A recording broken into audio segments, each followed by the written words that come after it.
भगवान श्री कृष्ण की मृत्यु कैसे हुई? मृत्यु का कारण क्या था? क्या श्री कृष्ण ने मृत्यु के बाद अपना शरीर त्याग दिया? और उनकी मृत्यु के बाद क्या हुआ?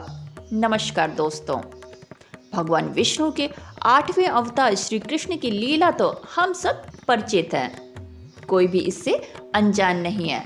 लेकिन कुछ ऐसे सवाल हैं जो हमारे जिज्ञासा में जागृत रहते हैं, मन में एक ना तो एक बार जरूर आते हैं।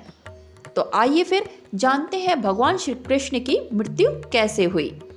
भगवान श्री कृष्ण का जन्म 13,112 ईसा पूर्व में मथुरा में हुआ था। हालांकि उनका बचपन वृंदावन, बरसाना, नंदगांव, गोकुल और द्वारका आदि जगहों पर बीता। बताया जाता है कि महाभारत की युद्ध के बाद श्री कृष्ण ने द्वारका पर 36 वर्षों तक राज किया, जिसके बाद उन्होंने अपना देह त्याग दिया। उस समय उनकी आयु 125 वर्ष थी। दरअसल उनकी मृत्यु के पीछे की वजह 2 श्राप को माना जाता है। तो आइए जानते हैं वो श्राप कौन से हैं। मानवता और मानव जाति को लगभग नष्ट कर देने वाला कुरुक्षेत्र का युद्ध शांत हो चुका था। अपनी जीत पर पांडव खुश नहीं थे, बल्कि युद्ध से हुई तबाही को देखकर उनका मन बहुत विचलित था। युद्ध के बाद श्री कृष्ण पांडवों के साथ गंधारी और धृतराष्ट्र के पास बेटे दुर्योधन की मौत पर शोक जाहिर करने और क्षमा मांगने पहुंचे। दुर्योधन का खून में लथपथ शरीर और अंधे माँ बाप की आंखों से आंसू की बाढ़ से पांडवों का भी दिल भर आया था। गंधारी पांडवों को छोड़ श्री कृष्ण को दुर्योधन की मौत का असली जिम्मेदार मानने लगी। गंधारी ने श्री कृष्ण पर चीखते हुए कहा, आप द्वारकाधीश हैं, जिनकी पूजा मैंने खुद विष्णु अवतार मानकर की है। क्या आप अपने किए पर जरा भी शर्मिंदा नहीं हैं? आप चाहते तो अपनी दिव्य शक्तियों से इस युद्ध को टाल सकते थे। बेटे की मौत पर आंसू बहाने वाली माँ का दुख तुम खुद अपनी माँ देवकी से जाकर पूछो, जिसने अपने 7 बच्चों को अपनी आंखों के सामने मरते देखा है। इसके बाद गंधारी ने श्री कृष्ण को श्राप देते हुए कहा, यदि भगवान विष्णु के प्रति मेरी आस्था सच्ची रही है तो आज से ठीक 36 वर्ष बाद तुम भी इस धरती पर नहीं जीवित रहोगे। द्वारका तबाह हो जाएगा और यादव वंश का हर एक इंसान एक दूसरे का खून का प्यासा हो जाएगा। ये कहकर गंधारी श्री कृष्ण के चरणों में गिर गई और रोने लगी। कृष्ण ने चेहरे पर हल्की सी मुस्कान लिए गंधारी को उठाया और कहा, माते, आपके श्राप का असर एक दिन जरूर होगा, लेकिन ये सिर्फ मेरे प्रति आपकी सच्ची श्रद्धा की वजह से नहीं, बल्कि बदलते समय की वजह से ही होगा। कहते हैं कि गंधारी का यही श्राप यादव वंश के विनाश और भगवान श्री कृष्ण का मृत्यु का कारण बना। कई साल बीतने के बाद श्री कृष्ण के पुत्र सांबा गर्भवती स्त्री का वेश धारण कर ऋषि मुनियों से मिलने गए। ये देखकर ऋषि भड़क गए और उन्होंने सांबा को श्राप दिया कि तुम एक ऐसी लोहे के तीर को जन्म दोगे जो तुम्हारे कुल साम्राज्य का सर्वनाश कर देगा।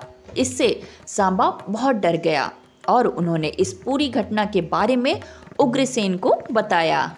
सांबा को इस श्राप से बचाने के लिए उग्रसेन ने कहा कि वो एक तीर का चूर्ण बनाकर उस प्रभास नदी में प्रवाहित कर दे। ऐसा करने से वो श्राप मुक्त हो जाएगा। जिस इलाके में इस चूर्ण को जमा किया गया था, वहाँ एक खास प्रकार की घास उगाई। ये देखकर उग्रसेन ने कहा कि यादव राज्य में किसी भी प्रकार के नशीले पदार्थों का उत्पादन और वितरण नहीं किया जाएगा। इस घटना के बाद द्वारका में कुछ बेहद अशुभ संकेत देखे गए, जिसमें सुदर्शन चक्र, श्री कृष्ण का शंख, उनका रथ और बलराम के हल का अदृश्य हो जाना शामिल है। द्वारका में अपराध और पाप बढ़ने लगे।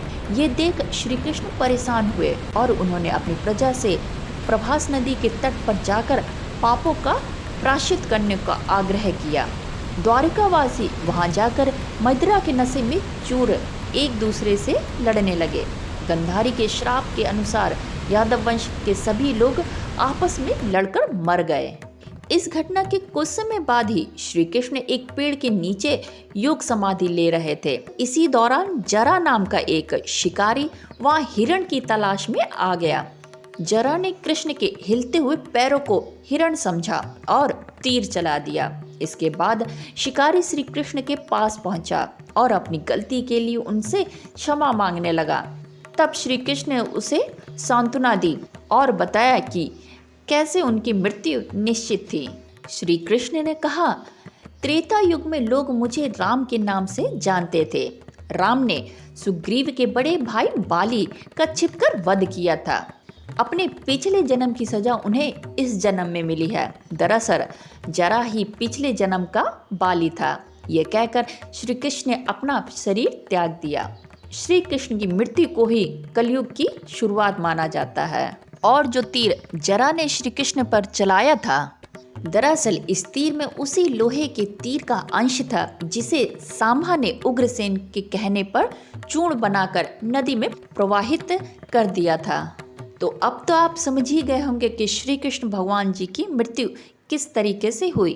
अगर वीडियो पसंद आया हो या आपको वीडियो में दी गई जानकारी पसंद आई हो तो प्लीज़ लाइक ज़रूर कीजिएगा और साथ में चैनल भी सब्सक्राइब कीजिएगा। फिर मिलते हैं किसी और वीडियो के साथ में। तब तक के लिए bye bye, take care. My name is Khushboo and thank you for watching. Thank you so much.